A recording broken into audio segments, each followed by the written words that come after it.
A very good evening to you all. Welcome to XYZ Evening News. My name is Kelvin Obeng.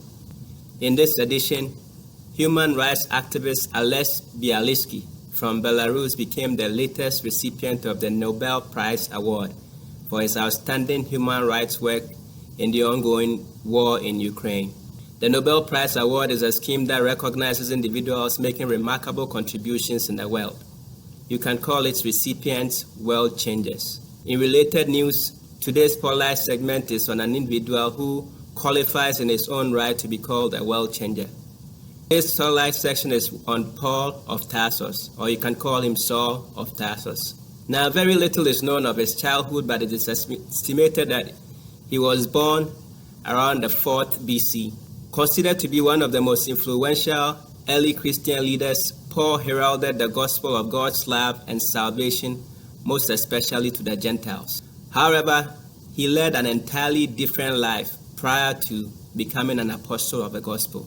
As a self-proclaimed Benjamite, Hebrew of Hebrew, Pharisee of Pharisees, schooled under the Jewish teachings under Gamaliel, Paul describes himself as a persecutor, a blasphemer, and a violent man prior to his life-changing encounter on the road to Damascus.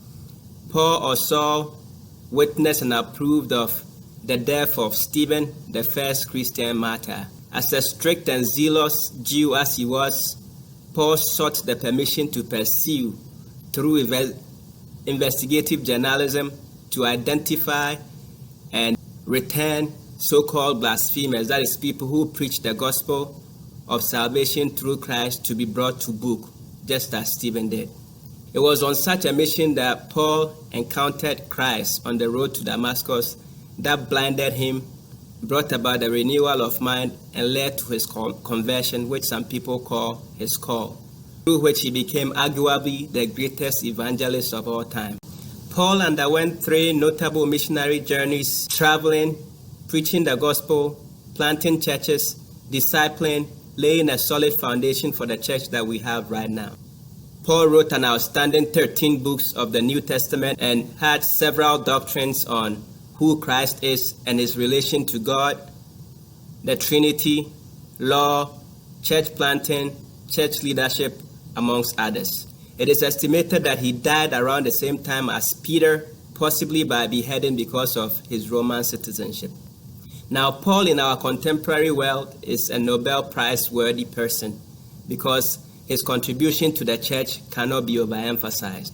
An essential thing to Paul's story is that revelational knowledge is essential to the conversion of an individual, as Paul's encounter with Christ caused a total turnaround in his life, which led him to living his life just after Christ in his statement, "Imitate me as I imitate Christ."